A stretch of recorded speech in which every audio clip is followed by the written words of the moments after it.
Salam keluarga damai yang terkasih, kita bertemu lagi untuk edisi Samas di hari Kamis 8 Agustus tahun 2024 ini. Kita akan semua merenungkan firman Allah dengan sebuah tema tentang visi Allah melalui Yakub. Ayat yang menjadi renungan kita adalah dari Kejadian 35 ayat 10 sampai dengan 12. Demikian firman Tuhan. Firman Allah kepadanya, "Namamu Yakub.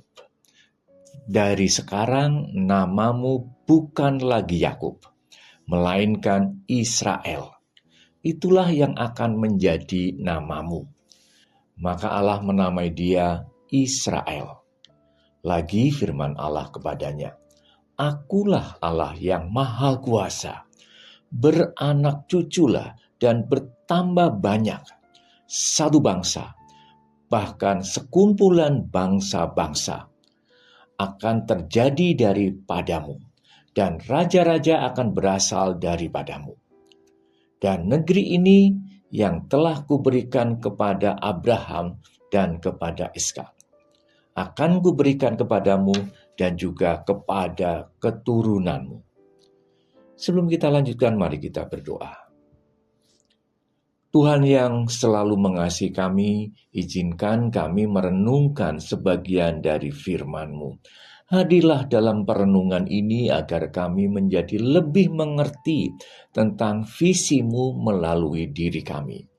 Dalam nama Tuhan Yesus kami berdoa. Amin. Keluarga damai yang terkasih, ketika saya membaca Kejadian ini, saya tertarik dengan dua hal, yaitu perubahan nama Yakub menjadi Israel, yaitu mengapa Tuhan harus mengubah nama Yakub menjadi Israel. Dan yang kedua adalah perintah Allah atau berkat Allah kepada Yakub untuk beranak cucu dan menjadi banyak. Apa kaitan perubahan nama dengan beranak cucu ini? Itulah hal yang menarik perhatian saya. Yang pertama tentang perubahan identitas. Nama Yakub sering dikaitkan dengan sebuah hal yang tidak baik, yaitu tentang sifat licik atau penipuan. Dengan mengubah namanya, Allah menandai sebuah titik balik dalam kehidupan Yakub, di mana ia harus meninggalkan sifat lamanya dan siap untuk memulai hidup baru dengan nama Israel. Nama Israel berarti bergumul dengan Allah atau Allah yang kuat. Nama ini mencerminkan perjuangan spiritual Yakub dan hubungannya dengan Allah akan semakin kuat. Perubahan ini juga menandai dimulainya sebuah perjanjian baru antara Yakub dan Allah. Perjanjian ini menggantikan masa lalunya yang penuh dengan tipu daya dan ketidakpercayaan. Allah merasa perlu agar Yakub mempunyai identitas baru sebelum menerima berkat dan sekaligus tanggung jawab yang besar, yaitu untuk beranak cucu. Nama baru ini juga mengisyaratkan terpenuhinya janji Allah kepada Yakub tentang keturunan yang banyak dan menjadi berkat bagi bangsa-bangsa. Nama Israel kemudian tidak lagi menjadi sebuah identitas pribadi, melainkan menjadi identitas bagi bangsa keturunan Yakub. Jadi dari seorang Yakub menjadi sebuah bangsa, menjadi sebuah nation. Nama ini melambangkan perjuangan mereka dengan Allah, serta janji Allah untuk menyertai mereka. Dan perubahan ini menjadi warisan spiritual bagi generasi-generasi selanjutnya. Dan sekaligus mengingatkan mereka tentang asal-usulnya dan panggilan mereka untuk hidup dalam hubungannya yang erat dengan Allah. Yang kedua adalah makna keturunan. Beranak cucu secara eksplisit adalah mempunyai keturunan yang banyak. Menjadi banyak keturunan yang dari seorang menjadi beranak dan berkembang. Apakah maknanya hanya seperti itu? Menjadi banyak saja, menjadi sebuah nation. Bahkan ada anggapan banyak anak, banyak rezeki. Apakah hanya seperti itu? Tentunya tidak. Dalam konteks agama, keturunan seringkali merujuk pada sebuah komunitas iman di dalam iman kita atau gereja. Jadi menjadi keturunan Abraham atau anak-anak Allah bisa mengacu pada hubungan spiritual keturunan mereka Yakub dengan Tuhan dan keikutsertaan dalam komunitas orang percaya. Keturunan dalam konteks ini berarti meneruskan nilai-nilai iman, tradisi dan ajaran gereja ke generasi-generasi berikutnya. Ini lebih dari sekedar garis keturunan biologis, melainkan tentang pewarisan iman spiritual. Keluarga damai yang terkasih, jika saja kita menjadi Yakub di era sekarang ini atau era modern, apa yang akan kita renungkan? Menyadari identitas kita. Kita semua menyandang sebuah identitas pribadi, sekaligus juga identitas sosial, yaitu menjadi anak Allah.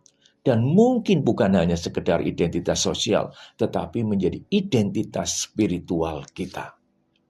Dan kita hidup di tengah-tengah masyarakat yang mempunyai banyak kepentingan. Ketika kita berada dalam masyarakat yang begitu majemuk, apakah orang lain masih melihat kita sebagai identitas anak Allah melalui perilaku-perilaku kita sehari-hari? Kita hidup dalam dunia yang terus berubah. Kita perlu terus belajar untuk dapat beradaptasi dengan perubahan zaman. Kita perlu terus memperbarui diri kita dengan pengetahuan-pengetahuan baru dan keterampilan-keterampilan yang dibutuhkan untuk bermasyarakat dan terutama untuk melayani Tuhan. Sehingga identitas kita muncul ke dalam suatu perilaku-perilaku pelayanan kita dan perilaku-perilaku di dalam pekerjaan kita. Kadang-kadang kita perlu melepaskan hal-hal yang menghambat pertumbuhan rohani kita. Seperti Yakub harus melepaskan nama aslinya menjadi Israel. Kita perlu melepaskan identitas-identitas yang lama dan perlu menyandang sebuah identitas baru. Kita terus dituntut untuk memperbarui hidup agar identitas kita tetap terupdate dan mampu bertahan dan berpartisipasi di era sekarang. Intinya adalah identitas kita tetap harus kuat dan relevan baik di hadapan Tuhan dan juga di hadapan sesama kita dalam hidup di masyarakat. Sama seperti Yakub yang bergumul dengan Allah, kita juga akan menghadapi pertanyaan-pertanyaan tentang hidup, pertanyaan-pertanyaan tentang iman dan tujuan hidup kita. Mungkin saja kita meragukan hal-hal yang dianggap wajar, tapi yang penting adalah kita harus mencari jawaban dan tidak menyerah dalam perjalanan iman kita. Pertumbuhan rohani adalah sebuah proses. Kita tidak perlu terburu-buru untuk mendapatkan semua jawaban. Pergumulan akan selalu berada dalam kehidupan kita. Beradaptasi dengan zaman, kita perlu dalam dunia yang terus berubah, kita perlu belajar dan beradaptasi dengan perubahan-perubahan zaman, dan hidup kita akan terus tetap relevan. Kita perlu memperbarui diri kita dan pengetahuan kita agar keterampilan kita yang dibutuhkan baik untuk melayani dan hidup di masyarakat akan selalu relevan. Kadang-kadang kita perlu melepaskan hal yang tidak diperlukan lagi dan juga terus memperbarui. hidup kita. Mari kita terus perbarui hidup kita supaya Tuhan menyertai kita dan relevan dengan apa yang diharapkan Tuhan. Apa yang diharapkan Tuhan melalui hidup kita. Kita siap untuk menjadi partners Tuhan untuk menjalankan misi Tuhan di era sekarang. Mari kita berjuang. Tuhan menyertai kita semua. Amin.